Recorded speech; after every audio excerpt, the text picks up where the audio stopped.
Hi guys, I thought I'd do a fitBit Charge 2 review, which I've had for about 2-3 weeks now.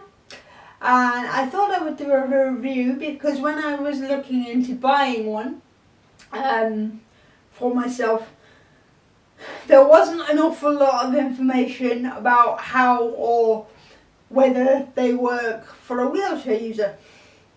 So I decided to take the plunge and buy one and just see. And yes, I've found that maybe it's not quite as accurate as it might be for an able-bodied person, but it does count your arm movements as steps. So at least it then gives you some kind of guide to how much you've moved. I go to the gym, which has some wheelchair accessible equipment that I can use, including a hand cycle.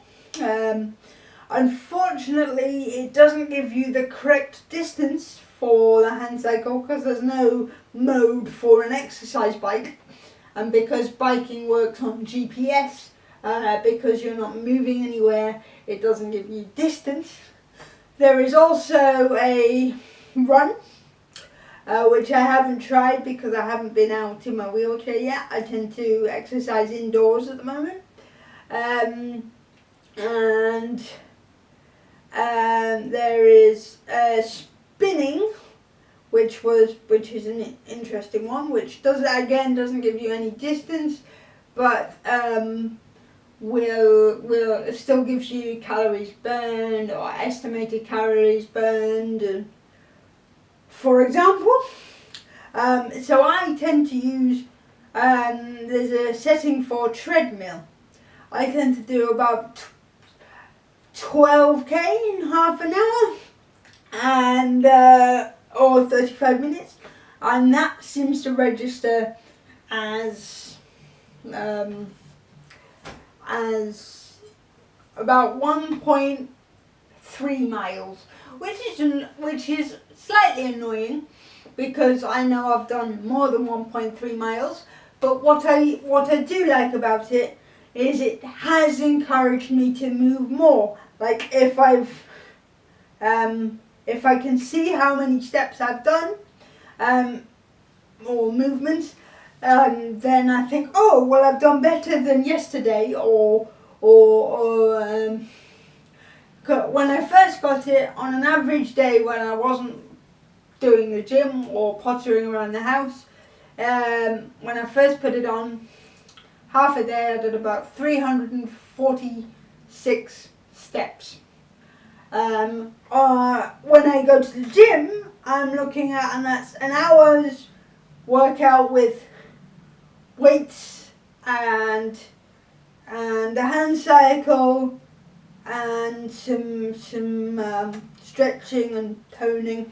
I'm looking at about 3,424 steps now. So I made my goal 4,000 because it comes as 10,000, and because I like to achieve, I set it to 4,000 because I thought, oh, that's kind of just under half. That might be achievable, and I've noticed that it is achievable. But you can change whatever settings you want. With the app, it also gives you graphs of your resting heart rate, and which fitness zones you're in, i.e. fat burn, cardio, or when your heart's working at its hardest peak. So yes, all in all, I think, for me at least, my opinion is that it has given me slightly more motivation, or it's, well, not necessarily motivation, but it's nice to see how exercise is affecting your body. It's nice to be able to see your pulse rate and kind of see it go up and down and see what maybe makes it go up and down, because when I do my transfers and things, I had no idea how much effort that actually takes just to transfer from one chair to another, for example. So it just makes you aware of when your body works harder than other times. Anyway, guys, I hope this has been useful. If you have any questions, I'll do my best to answer them. If you feel free to get in contact. So yes, that was a review of the fitBit Charge 2, which has interchangeable bands, so you can change the colour or the style of the band you're using. I mean, at the moment, I bought a small blue band, and then I decided I fancied a change, so I bought 2 new bands, one orange and one green one. I like my bright colours, and then I decided to put half orange and half green, because they split off in two sections.